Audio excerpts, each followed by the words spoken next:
sick boy, bitten by a tick boy.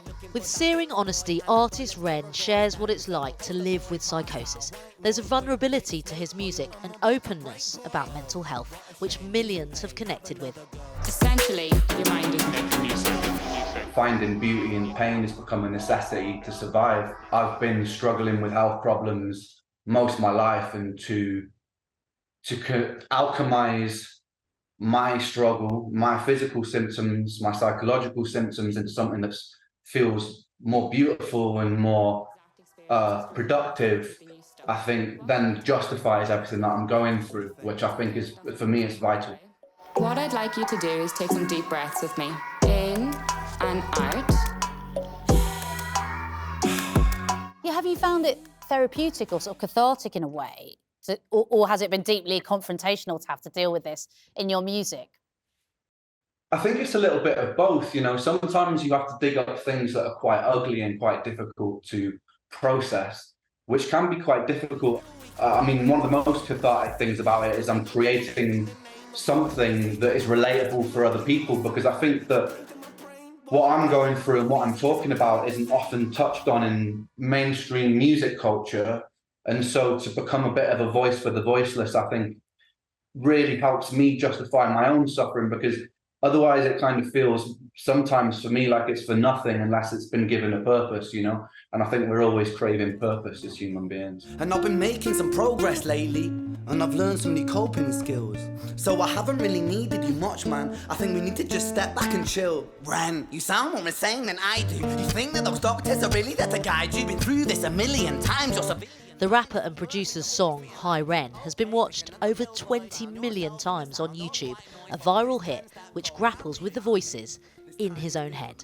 Now, in one of your music videos, like lots of your music videos, you're wearing a kind of hospital gown. The viewer is sort of starkly facing what you're going through in many ways. Why did you decide to do that? I think that music and art is a bit of an empathy window. My world has sadly been like hospital gowns, and it has been lots of stays in hospital visits and stuff like that. So creating a more visceral experience where I'm drawing upon those things to bring into my work, to make a viewer understand so that they can relate to that world a little bit more, and then hopefully show a little bit more empathy towards people going through those sorts of things.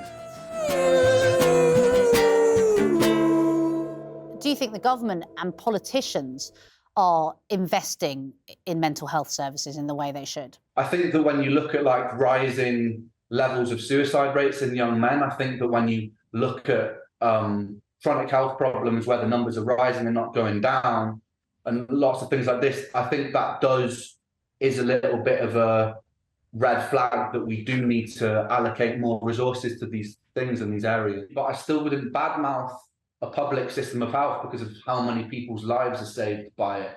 So I just think that we need to be more efficient. This is the Britain I know. This is the Britain I love. There's poetry inside the city if you listen enough. Working. Some people will know you from your take on Bittersweet Symphony, which went viral a few months ago. It kind of saw you updating a song that reflects the reality of modern Britain. Well, tell us about how that idea came about. Well, Bittersweet Symphony is such a British anthem. Do you know what I mean? It's like it's an iconic track. So, you know what? I grew up in working class Britain, and even though that like there's a lot of roughness in it, there's a lot of beauty to be found in that roughness and that everyday and those juxtapositions. But there's almost like a beautiful poetry within all of those things. Can define who we are. That's my cue. I'm really fascinated by the fact that you started off being unsigned, and yet you've built up this incredible following of like tens of millions of people online. I wonder, how does that leave you feeling? It's very surreal, and it's almost so surreal that it doesn't feel real when there's that many eyes or people, comments, opinions about you. You know, it's like, it's a hard thing to process, I think, in real time, but it's also massively affirming and gives me a lot of self-belief for being a bit more bold and daring in what I do as well, when so many people are behind an idea and behind the creation, a vision that I have. Treading on the tracks in the night time. It never really felt like the right time.